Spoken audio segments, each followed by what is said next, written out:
Love and Ambition, a digital diary, Sunday, October 10th, 2021. The time is now 12:29 a.m. And I wanted to make the time to talk about listening and adding value through listening. About a month ago or so, I was watching Earn Your Leisure, Market Mondays, episode 70 to be exact. And at around the 1 hour mark, the 1 hour, 8 minute, 6 second mark to be exact, Rashad mentions that the best way to network is to listen and focus on value.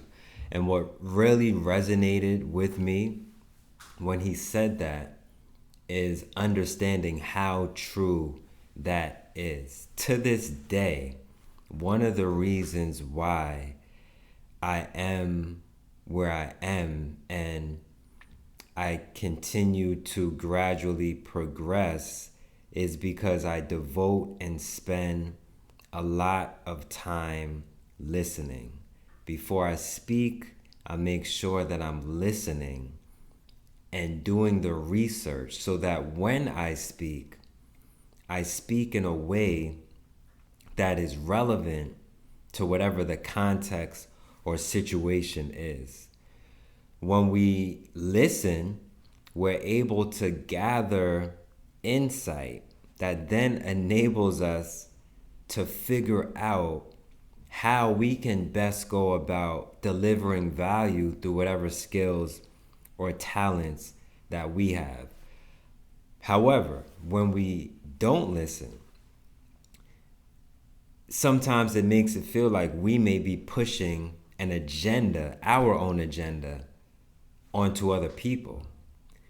Because if we were to listen, other people would know that, wow, this person took the time to listen and do their research and really understand who I am as a person, so that they can best provide me with something that makes sense for me first, in addition to them as well.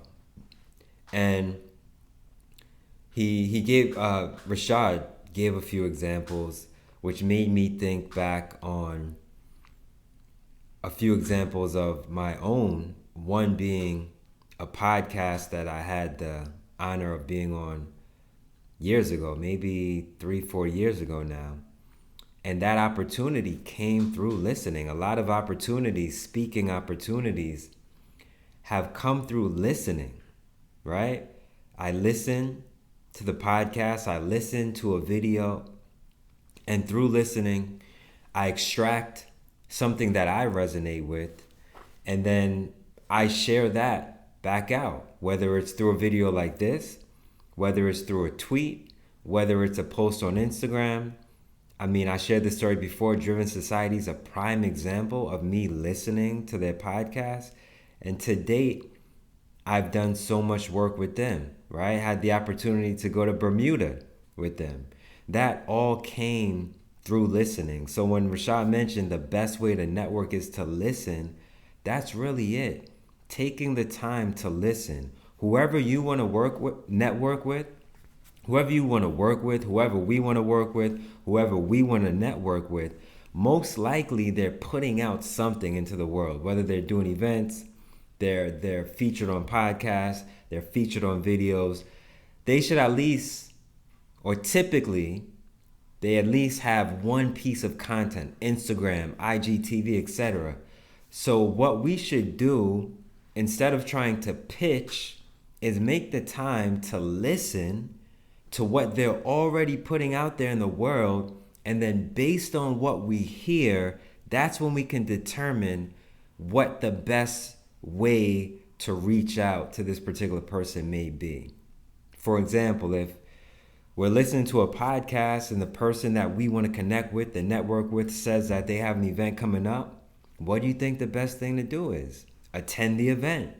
But we would never know that if we weren't listening. So that's why adding value, networking, building relationships, always starts with listening. It's really that simple. Just making the time to listen and tune in and engage with what it is someone is already putting out there into the world. So with that being said, Aquaus Kelley, Love and Ambition, a digital diary. Much peace, much love, much happiness.